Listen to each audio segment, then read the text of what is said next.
दोस्तों राधे राधे, जय शिव गुरु की रवा सभी के बहुत बहुत स्वागत बा हमनी के चैनल गीता लोकगीत में। आज हमनी के बहुत सुंदर एगो जयतीज नवरात्र के गीत लेके आयल बनी। जब वो लोग सुनी लो, बताई लोग कैसा लागला। अगर अच्छा लागला तो लाइक से सब्सक्राइब कर, कमेंट करके जे हम लोग के गीत कैसा लागल। कौन फुलवाया सना, कौन फुलवा डासना, कौन फुलवा देवी के हुआ बरनवा, कौन फुलवा देवी के हुआ बरनवा। ललका फुलवा यासना, पियर का फुलवा डासना, पियर का फुलवा डासना, कढ़ौलवा फुलवा देवी के हुआ बरनवा, अढ़ौलवा फुलवा देवी के हुआ बरनवा।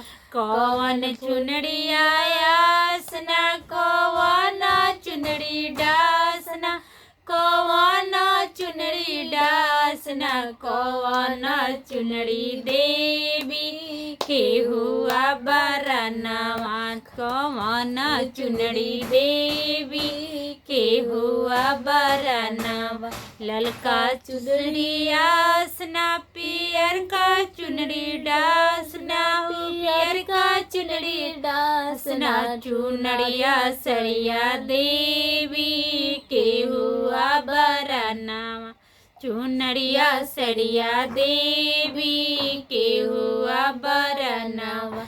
कौन सिनुरायासना, कौन सिनुरा बदासना, कौन सिनुरा डासना, कौन सिनुरा देवी के हुआ बरनवा, कौन सिनुरा देवी के हुआ बरनवा।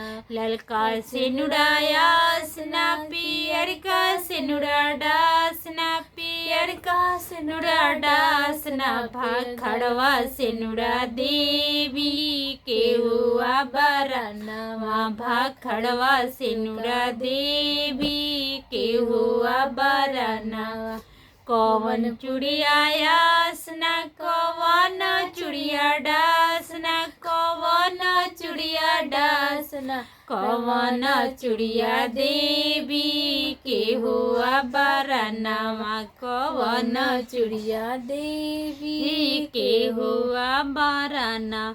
ललका चूड़िया, ललका चूड़िया यासना, पियर का चूड़िया डासना, पियर का चूड़िया डासना, लहठिया चूड़िया देवी के हुआ बरनवा, लहठिया चूड़िया देवी के हुआ बरनवा।